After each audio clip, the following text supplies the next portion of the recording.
Türkiyədə qaldığımız oteldə hər gün saat 12-dən 5-ə qədər fərqli gözləmələr bişirilirdi. Mən ümumən gözləməni, yəni qutabı çox sevirəm.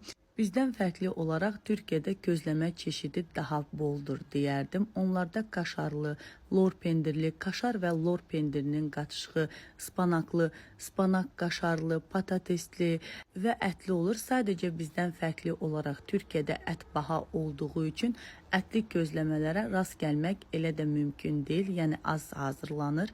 Mənim isə ən çox sevdiyim burada kaşarlı və lor pendirinin qatışığından olan gözləmələr oldu.